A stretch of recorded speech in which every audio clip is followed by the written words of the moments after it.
दादा ठीक हो?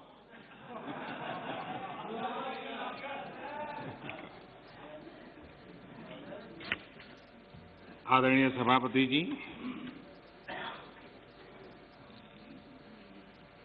मैं राष्ट्रपति जी के प्रेरक उद्बोधन पर आभार प्रस्ताव की चर्चा में शरीक होने के लिए और राष्ट्रपति जी का धन्यवाद करने के लिए कुछ बातें प्रस्तुत करूंगा।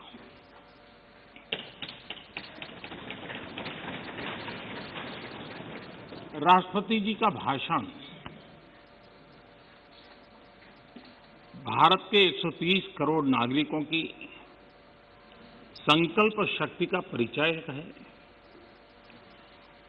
विकट और विपरीत काल में भी यह देश किस प्रकार से अपना रास्ता चुनता है, रास्ता तय करता है और रास्ते पर अचीव करता हुआ आगे बढ़ता है, ये सारी बातें विस्तार से राष्ट्रपति जी ने अपने अभिभाषण में कही है। उनका एक एक शब्द देशवासियों में एक नया विश्वास पैदा करने वाला है और हर किसी के दिल में देश के लिए कुछ करने की प्रेरणा जगाने वाला है। और इसलिए हम उनका जितना आभार व्यक्त करें उतना कम है। इस सदन में भी 15 घंटे से ज्यादा चर्चा हुई है। रात को 12-12 बजे तक हमारे सभी माननीय सांसदों ने इस चेतना को जगाए रखा है, चर्चा को जीवंत बनाया है, अधिक शार्पन किया है। इस चर्चा में भाग लेने वाले सभी माननीय सदस्यों का मैं हृदय से आभार व्यक्त करता हूं। मैं विशेष रूप से हमारी महिला सांसदों का आभार व्यक्त करना चाहता हूं, क्योंकि इस चर्चा में उनकी भागीदारी भी ज्यादा थी, विचारों की धार भी थी, रिसर्च करके बातें रखने का उनका प्रयास था और अपने आप को इस प्रकार से तैयार करके कि उन्होंने इस सदन को समृद्ध किया है, चर्चा को समृद्ध किया है। और इसलिए उनकी तैयारी, उनके तर्क और उनकी सूझबूझ, इसके लिए मैं विशेष रूप से महिला सांसदों का अभिनंदन करता हूं, उनका आभार व्यक्त करता हूं। आदरणीय अध्यक्ष महोदय, भारत आजादी के 75वें वर्ष एक प्रकार से अभी दरवाजे पर दस्तक दे ही रहे हैं। 75 वर्ष का पड़ाव हर हिंदुस्तानी के लिए गर्व का है और आगे बढ़ने के पर्व का भी है। और इसलिए समाज व्यवस्था में हम कहीं पर भी हो, देश के किसी भी कोने में हो, सामाजिक आर्थिक व्यवस्था में हमारा स्थान कहीं पर भी हो, लेकिन हम सब ने मिलकर के आजादी के इस पर्व से एक नई प्रेरणा प्राप्त करके, नए संकल्प लेकर के 2047 जब देश आजादी के 100 साल मनाएगा, हम उस 100 साल की भारत की आजादी की यात्रा के 25 साल हमारे सामने हैं। उन 25 साल को हम देश को कहां ले जाना है, दुनिया में इस देश की मौजूदगी कहां करनी है, ये संकल्प हर देशवासी के दिल में हो। ये वातावरण बनाने का काम इस परिसर का है, इस पवित्र धरती का है, इस पंचायत का है। आदरणीय अध्यक्ष जी, देश जब आजाद हुए और जो आखिरी ब्रिटिश कमांडर थे वो यहां से जब गए तो आखिर में वो यही कहते रहते थे कि भारत कई देशों का महाद्वीप है। भारत कई देशों का महाद्वीप है और कोई भी इसे एक राष्ट्र कभी नहीं बना पाएगा। ये घोषणाएं हुई थी, लेकिन भारतवासियों ने इस आशंका को तोड़ा। जिनके मन में एक प्रकार के शक थे उसको समाप्त कर दिया और हम हमारी अपनी जिजीविषा, अपनी सांस्कृतिक एकता, हमारी परंपरा आज विश्व के सामने एक राष्ट्र के रूप में खड़े हैं और विश्व के लिए आशा का किरण बन करके खड़े हुए हैं। ये 75 साल की हमारी यात्रा में हमने पाया। कुछ लोग ये कहते थे कि India was a miracle democracy. ये भ्रम भी हमने तोड़ा है। लोकतंत्र की हमारी रगों में, हमारे सांस में किस प्रकार से बुना हुआ है। हमारी हर सोच, हर पहल, हर प्रयास लोकतंत्र की भावना से भरा हुआ रहता है। इस बात को हमने अनेक चुनाव आए, अनेक सत्ता परिवर्तन आए, बड़ी आसानी से सत्ता परिवर्तन आए और परिवर्तित सत्ता व्यवस्था को भी सबने हृदय से स्वीकार करके आगे बढ़ाया। 75 साल का ये क्रम रहा है और इसलिए लोकतांत्रिक मूल्यों के लिए और हम विविधताओं से भरे हुए देश हैं। सैकड़ों भाषाएं, हजारों बोलियां, भांति भांति का पहनाव, क्या कुछ नहीं है विविधताओं से भरा हुआ। उसके बावजूद भी हमने एक लक्ष्य, एक राह ये करके दिखाया है। आज जब हम भारत की बात करते हैं तो स्वाभाविक रूप से स्वामी विवेकानंद जी ने एक जो बात कही थी उसको मैं जरूर स्मरण करना चाहूंगा। विवेकानंद जी ने कहा था, every nation has a message to deliver, every nation has a message to deliver, a mission to fulfil, a destiny to reach. यानी हर राष्ट्र के पास एक संदेश होता है जो उसे पहुंचाना होता है। हर राष्ट्र का एक मिशन होता है जो उसे हासिल करना होता है। हर राष्ट्र के एक नियति होती है जिसको वह प्राप्त होता है। कोरोना के दरमियान भारत ने जिस प्रकार से अपने आप को संभाला और दुनिया को संभालने में मदद की, एक प्रकार से टर्निंग पॉइंट है। जिस भावनाओं को लेकर के, जिस संस्कार को लेकर के वेद से विवेकानंद तक हम पले बढ़े हैं, वो है सर्वे भवन्तु सुखिनः। ये सर्वे भवन्तु सुखिनः, सर्वे सन्तु निरामया, ये कोरोना कालखंड में भारत ने इसको करके दिखाया है और भारत ने एक आत्मनिर्भर भारत के रूप में जिस प्रकार से एक के बाद एक ठोस कदम उठाए हैं और जन सामान्य ने उठाए हैं। लेकिन हम उन दिनों को याद करें कि जब दूसरा विश्व युद्ध समाप्त हुआ था, दो विश्व युद्ध ने दुनिया को झकझोर दिया था। मानव जात, मानव मूल्य संकट के घेरे में थे, निराशा छाई हुई थी और सेकेंड वर्ल्ड वॉर के बाद पोस्ट वर्ल्ड वॉर एक दुनिया में एक नया ऑर्डर, न्यू वर्ल्ड ऑर्डर उसने आकार लिया। शांति के मार्ग पर चलने के शपथ हुए। सैन्य नहीं सहयोग, इस मंत्र को लेकर के दुनिया के अंदर विचार प्रबल होते गए। यूएन का निर्माण हुआ। इंस्टीट्यूशंस बनी, भांति भांति के मैकेनिज्म तैयार हुए ताकि विश्व को पोस्ट वर्ल्ड वॉर के बाद एक सुचारू ढंग से शांति की दिशा में ले जाया जाए। लेकिन अनुभव कुछ और निकला। अनुभव ये निकला कि दुनिया में शांति की बात हर कोई करने लगा। पोस्ट वर्ल्ड वॉर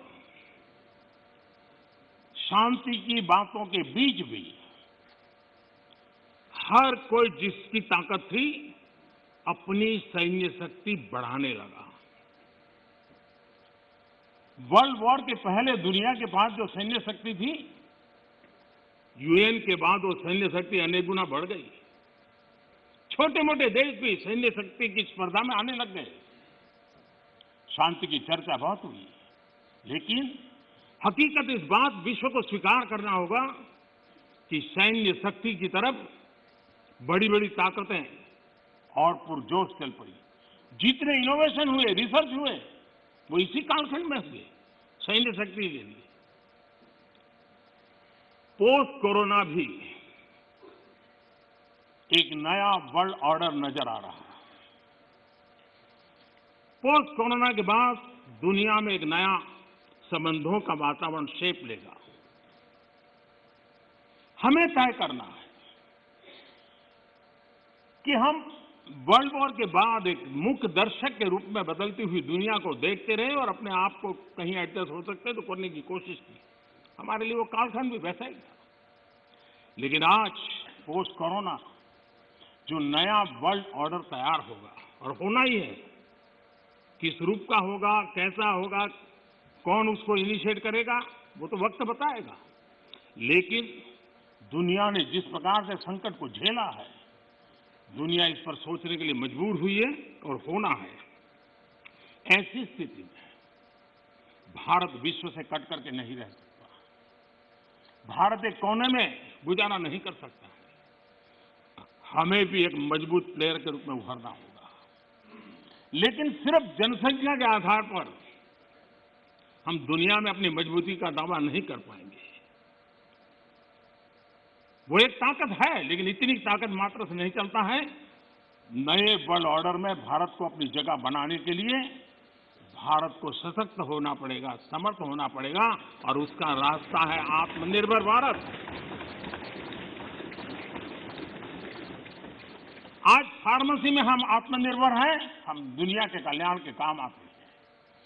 भारत जितना आत्मनिर्भर बनेगा और जिसकी रगों में सर्वे सुखिनः भवन्तु का मंत्र जड़ा हुआ है, वो जितना सामर्थ्यवान होगा, मानव जात के कल्याण के लिए, विश्व के कल्याण के लिए एक बहुत बड़ी भूमिका अदा कर सकेगा।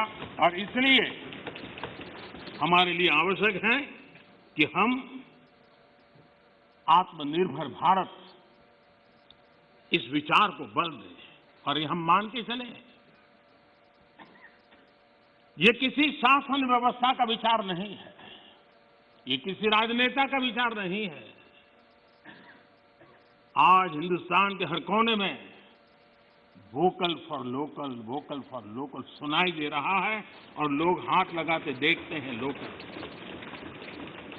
ये आत्मगौरव का भाव आत्मनिर्भर भारत के लिए बहुत काम आ रहा है।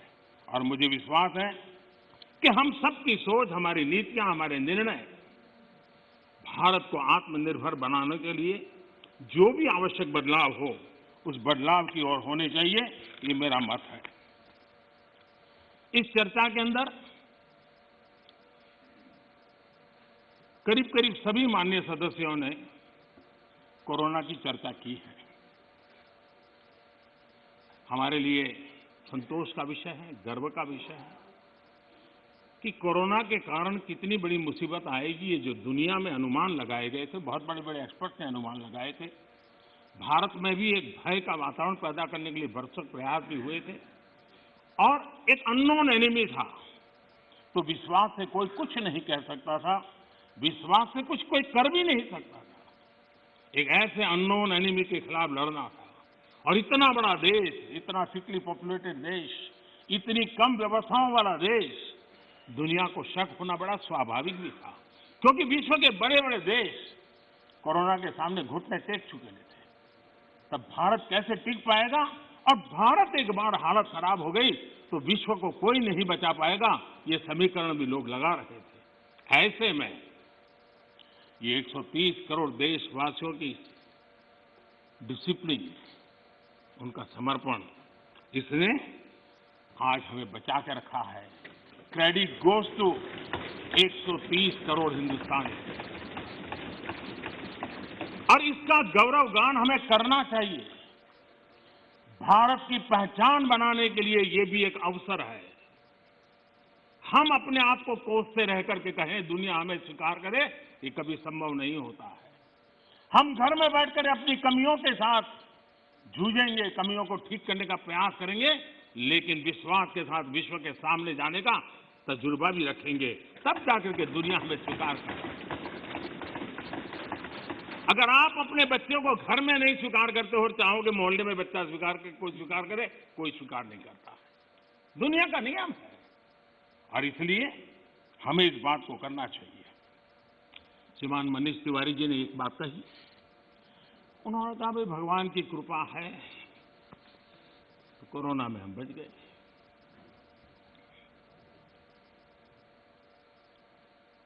मैं इस बात से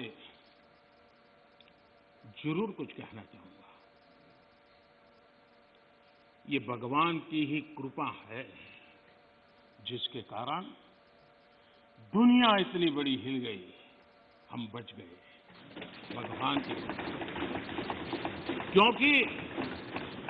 क्योंकि वो डॉक्टर, वो नर्स भगवान का रूप बन के आए।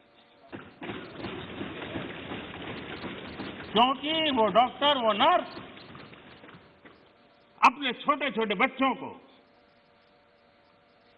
शाम को घर लौटूंगा कह करके जाते थे, 15-15 दिन तक लौट नहीं सकते थे, वो भगवान का रूप लेकर के आए। हम कोरोना से जीत पाए क्योंकि ये हमारे सफाई कर्मचारी, मौत और जिंदगी का खेल उनके लिए भी था, लेकिन जिस मरीज के पास कोई नहीं जा सकता था, मेरा सफाई कर्मचारी वहां जाकर के उसको साफ सुथरा रखने का प्रयास करता था।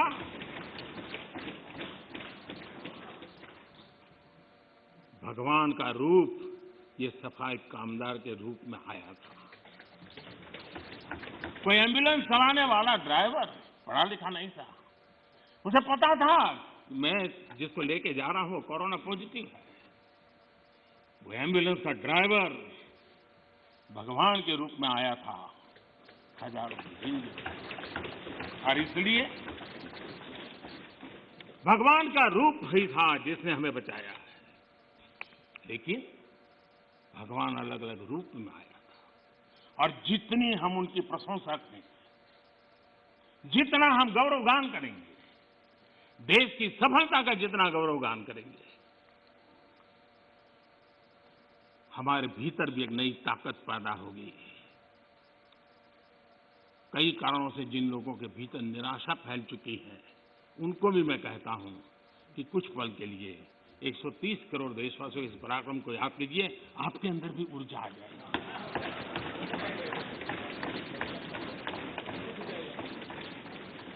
माननीय अध्यक्ष जी, इस कोरोना काल एक ऐसा कसौटी का काल था जिसमें सच्ची कसौटी तब होती थी जब संकट होता है। सामान्य स्थिति में बहुत जल्दी ध्यान में नहीं आता। दुनिया, बड़े बड़े देश, कोरोना में जो हुआ वो तो है, लेकिन उन्होंने हर एक ने तय किया कि वे अपने नागरिकों को सीधे पैसे पहुंचाएंगे ताकि इस संकट की घड़ी में उनके नागरिकों को मदद मिले।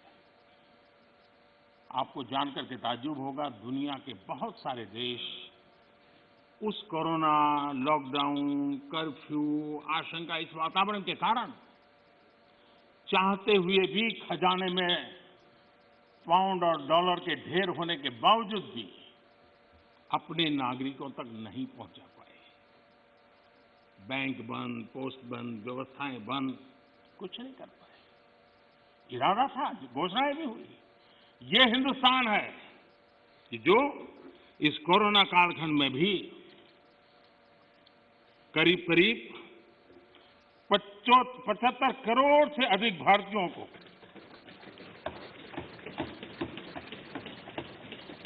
राशन पहुंचा सकता है, 8 महीने तक राशन पहुंचा सकता है। यही भारत है जिसने जनधन, आधार और मोबाइल के द्वारा 2 लाख करोड़ रुपया